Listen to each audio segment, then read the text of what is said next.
Student, मैं सौरभ कोहली आपका हार्दिक स्वागत करता हूं अपने यूट्यूब चैनल में। आज हम चर्चा करेंगे सामाजिक विज्ञान कक्षा 8 के चैप्टर 7 जो कि इतिहास का चैप्टर है। चैप्टर का नाम है देशी जनता को सभ्य बनाना और राष्ट्र को शिक्षित करना। तो वो इससे पहले हमने बाकी चैप्टर्स भी अपने भेज रखे हैं, आप वो देख सकते हैं। हम इसकी चर्चा करेंगे SCERT की वर्कशीट्स के माध्यम से, ताकि आप आसानी से इस चैप्टर को समझ पाएँ और अच्छे से आपको ये पूरा चैप्टर ढंग से समझ में आए। चलिए शुरू करते हैं। सामाजिक विज्ञान हमारे अतीत में से चैप्टर नंबर 7 देशी जनता को सभ्य बनाने और राष्ट्र को शिक्षित करने का तरीका। हमारी शिक्षा व्यवस्था के भविष्य की नींव कैसे पड़ी, शिक्षण अधिगम इसमें हम सीखेंगे। तो देखें, सबसे पहले राष्ट्रीय शिक्षा की कार्यसूची।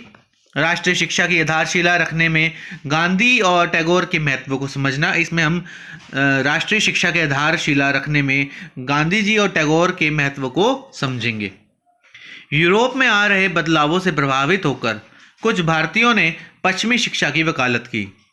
उनका मानना था कि पश्चिमी शिक्षा भारत का आधुनिकीकरण कर सकती है। उन्होंने अंग्रेजों से भारत में नए स्कूल, कॉलेज और विश्वविद्यालय खोलने का आग्रह किया, शिक्षा पर और अधिक पैसा खर्च करने की बात करी। दूसरा पॉइंट कहता है कि परंतु महात्मा गांधी और रविंद्रनाथ टैगोर पश्चिमी शिक्षा के विरुद्ध थे। वो ऐसा इसलिए, महात्मा गांधी की दृढ़ मान्यता थी कि शिक्षा केवल भारतीय भाषाओं में होनी चाहिए। अंग्रेजों में दी जा रही अंग्रेजी भाषा में जो शिक्षा मिल रही थी, वह शिक्षा भारतीयों को अपाहिज बना देगी, भारतीयों को अपनी ही भूमि पर अजनबी बना देगी। गांधी जी के अनुसार शिक्षा से व्यक्ति का दिमाग और आत्मा दोनों विकसित होने चाहिए। अगला, रविंद्रनाथ टैगोर बंधनों से मुक्त शिक्षा के समर्थक थे। उनका मानना था कि स्कूल ऐसा होना चाहिए जहां बच्चे खुश रह सकें, जहां वह मुक्त और रचनाशील हो, जहां वह अपने विचारों और आकांक्षाओं को समझ सके। इस कार्य को पूरा करने के लिए टैगोर ने 1901 में शांति निकेतन की स्थापना की।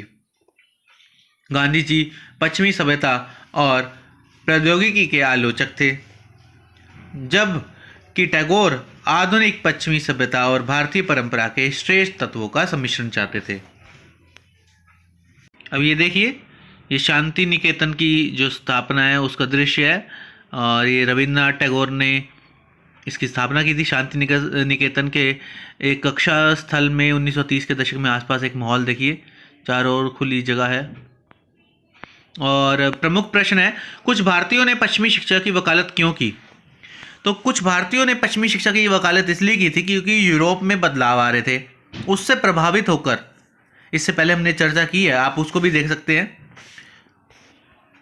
आंसर 1 में यूरोप में आ रहे बदलावों से प्रभावित होकर कुछ भारतीयों ने पश्चिमी शिक्षा की वकालत की। उनका मानना था कि पश्चिमी शिक्षा भारत का आधुनिकीकरण कर सकती है।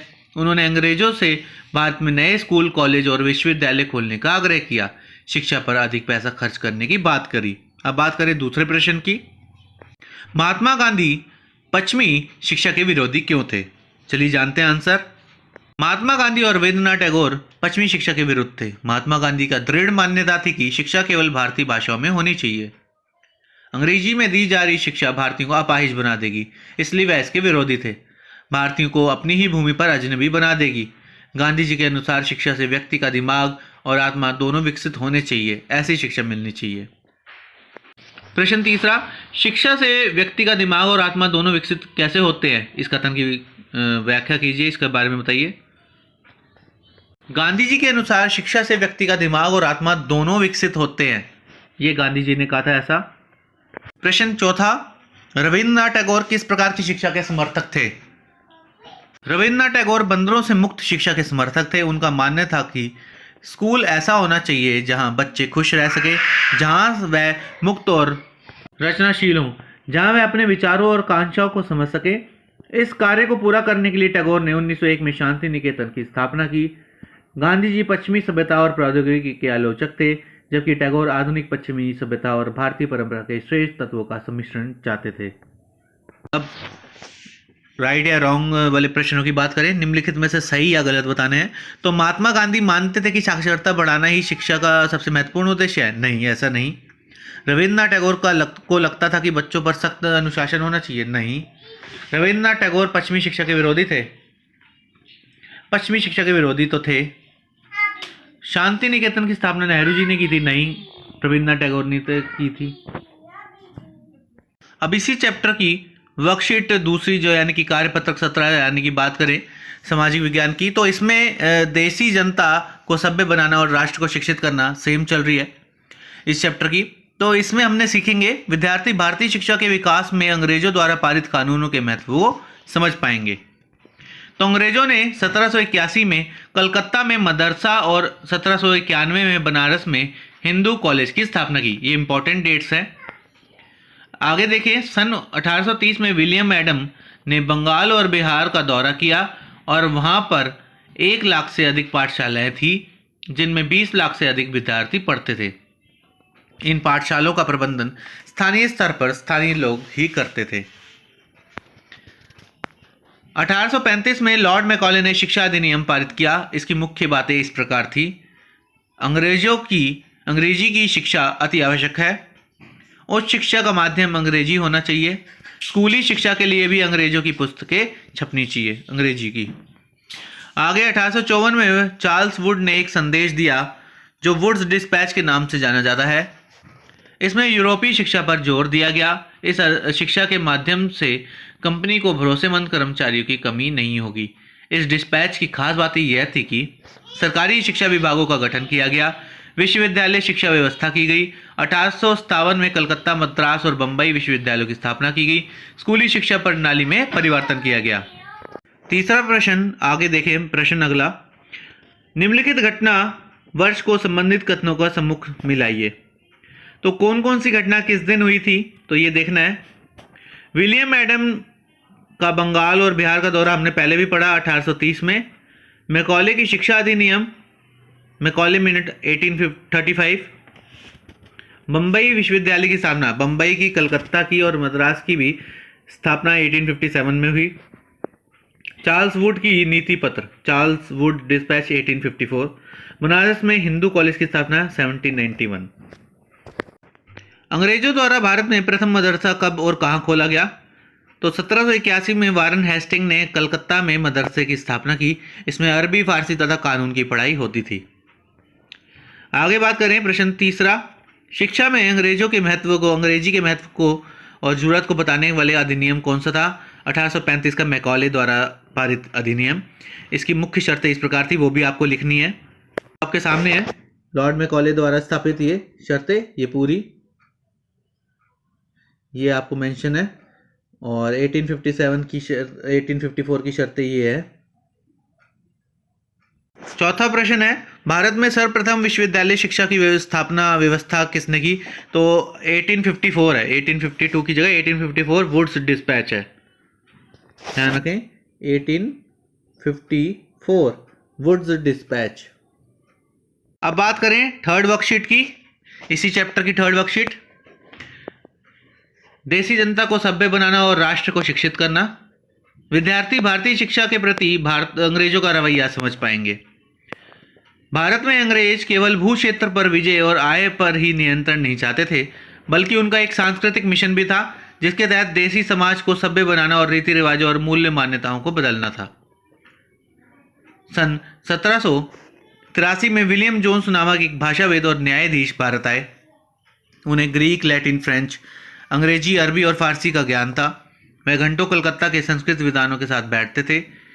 इससे उन्होंने कानून, दर्शन, धर्म, राजनीति, नैतिकता और विभिन्न विज्ञानियों की पुस्तकों का अध्ययन किया। जोन्स ने एशियाटिक सोसाइटी ऑफ बंगाल की स्थापना की। विलियम जोन्स का मानना था कि भारतीय सभ्यता प्राचीन काल में अपने वैभव के शिखर पर थी, परंतु बाद में उसका पतन होता चला गया। उनके विचारों से प्रभावित होकर कंपनी के अनेकों अधिकारियों ने दलील दी कि अंग्रेजी को पश्चिमी ज्ञान की बजाय भारतीय ज्ञान को प्रोत्साहन देना चाहिए, तभी अंग्रेज देशी जनता का दिल जीत सकते हैं।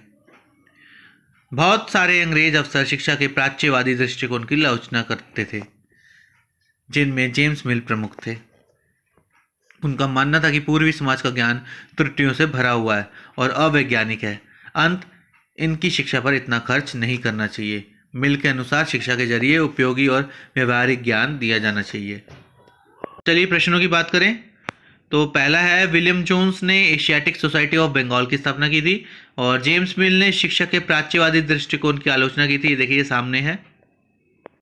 प्रश्न दूसरा, भारत में अंग्रेजों का प्रमुख लक्ष्य क्या था? ये आपके सामने मेंशन है। भारत में अंग्रेज केवल भू क्षेत्र पर विजय और आय पर ही नियंत्रण नहीं चाहते थे, बल्कि उनका एक सांस्कृतिक मिशन भी था, जिसके तहत देशी समाज को सभ्य बनाना और रीति रिवाजों और मूल्य मान्यताओं को बदलना था। विलियम जोन्स कलकत्ता के संस्कृत विद्वानों के साथ क्यों बैठते थे? वो सन 1783 में विलियम जोन्स नामक एक भाषाविद और न्यायाधीश भारत आए और वह संस्कृत विद्वानों के साथ बैठते थे। इससे उन्होंने कानून, दर्शन, धर्म, राजनीति, नैतिकता और विभिन्न विज्ञानों की पुस्तकों का अध्ययन किया। जोन्स ने एशियाटिक सोसाइटी ऑफ बंगाल की भी स्थापना की थी। चौथा प्रश्न की बात करें, अंग्रेजों को देशी जनता का दिल जीतने के लिए क्या करना चाहिए था? का उत्तर आपके सामने है कि उनके विचारों से प्रभावित होकर कंपनी के अनेकों अधिकारियों की दलील थी कि अंग्रेजों को पश्चिमी ज्ञान की बजाय भारतीय ज्ञान को प्रोत्साहन देना चाहिए, तभी अंग्रेज देशी जनता का दिल जीत सकते हैं। पांचवा प्रश्न, कुछ अंग्रेज अफसर ऐसा क्यों मानते थे कि भारतीयों की शिक्षा पर अधिक धन खर्च नहीं करना चाहिए? उनका ऐसा इसलिए मानना था कि क्योंकि बहुत सारे अंग्रेज अफसर शिक्षा के प्राच्यवादी दृष्टिकोण की आलोचना करते थे, यानी कि जो हिंदू रीति रिवाज थे पुराने, उसकी आलोचना करते थे। जो भारतीय संस्कृति थी पहले की, उसकी आलोचना करते थे, जिनमें जेम्स मिल प्रमुख थे। उनका मानना था कि पूर्वी समाज का ज्ञान त्रुटियों से, कमियों से भरा हुआ है और अवैज्ञानिक है। अंत, इनकी शिक्षा पर इतना खर्च नहीं करना चाहिए। मिल के अनुसार शिक्षा के जरिए उपयोगी और व्यवहारिक ज्ञान दिया जाना चाहिए, ऐसा वो मानते थे। तो ये पूरा चैप्टर कंप्लीट होता है वर्कशीट्स के माध्यम से। आप इसे ज़रूर समझें और अच्छे से आपको समझ में आया होगा, आई होप सो। तो कॉपी में ज़रूर लिख लें इसे और कमेंट करके बताएं कैसा लगा आपको ये चैप्टर। तो धन्यवाद।